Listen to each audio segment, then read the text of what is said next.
It was one of those spring days when the air begins to get warmer and the sunlight has that particular glow. We had just sat on an outdoor table at a restaurant when a toddler from nearby came running to ask my friend, "Who painted you?"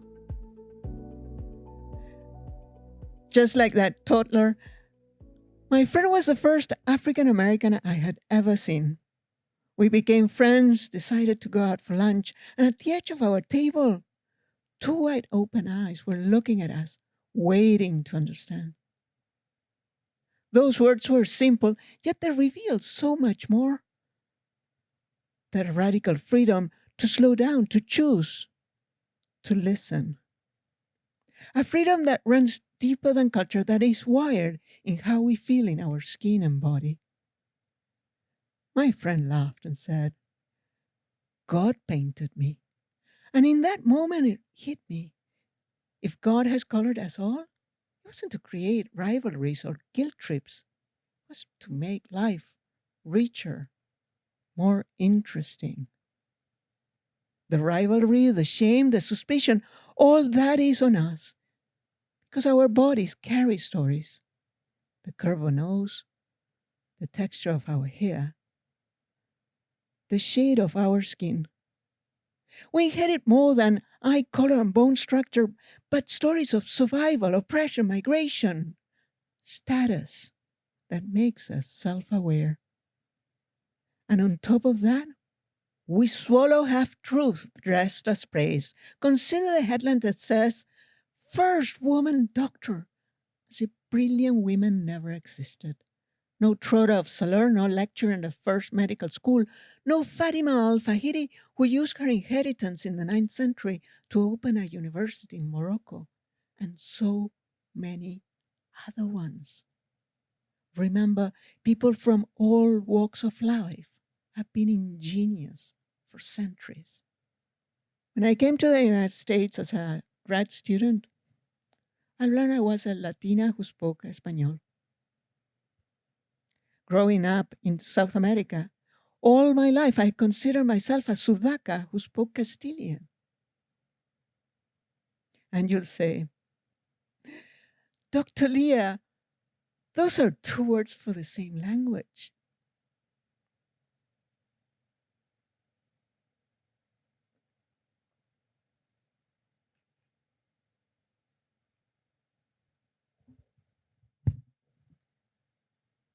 But it's not the same thing.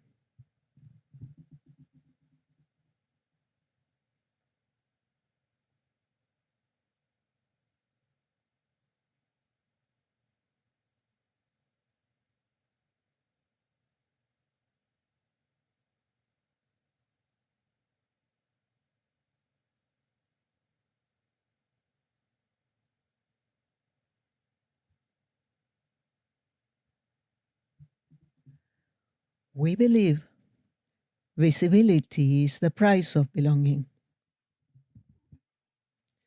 We all do it. I transform myself.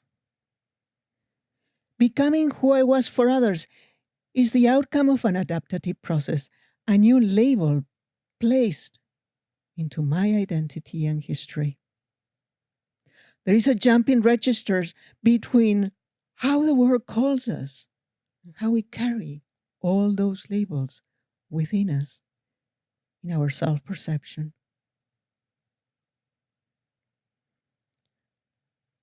Years later, I was running a research project called Crack Mirror. The prompt was simple. Have you ever been praised or criticized for your body or any part of it?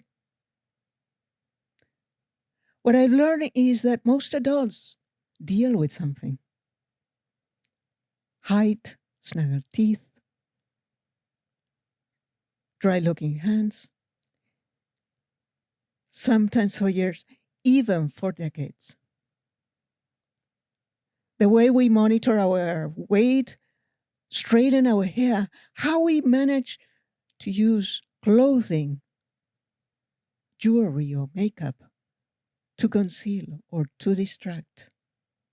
Every little thing we do to master that feature is how we manage being safely seen by others.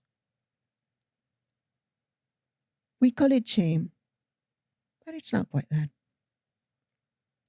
We call it shame because it's the silent audition of the self. Am I welcome? Am I allowed in? Shame points to an edge. Anxiety brings the shackles of too many labels, too many eyes, too many judgments and rules about how to be and move.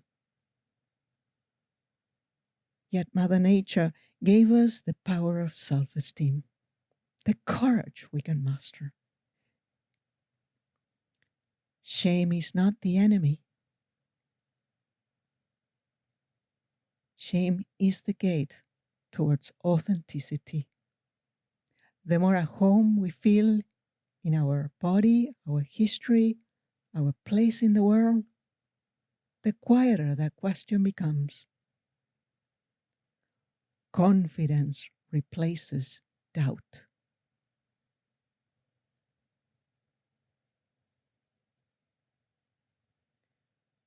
Have you ever been in a room where everybody smiles on cue, winks on whim? When you step out, you wonder, would I just sign up for something without knowing it? Every top leader remembers the first time they felt small in a room they were supposed to command.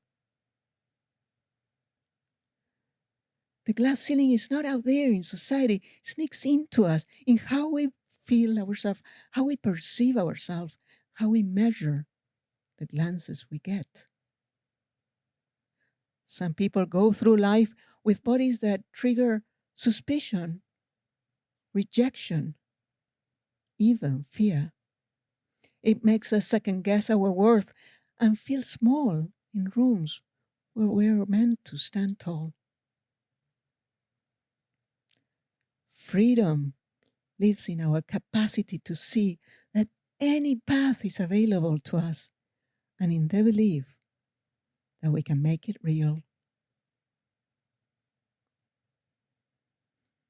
The next time your voice wants to shrink, let it tremble, but let it speak. That current running through your spine, that's the edge. Let it move you. It's not panic. It's awakening. Don't rush to fix yourself. Pause. Pick one room, one conversation, one question, and show up 2% more yourself. Baby steps are not small at all. They are exits from fear. Freedom lives in our capacity to see that any path is available to us, and in the belief that we can make them real. When we stop waiting for anyone else to name our colors, when we stop questioning, we're fit to fit in. When we start using our voice, our resources, the resilience we already carry within, something shifts, possibility opens, self-loyalty becomes the path to true belonging. And we are ready.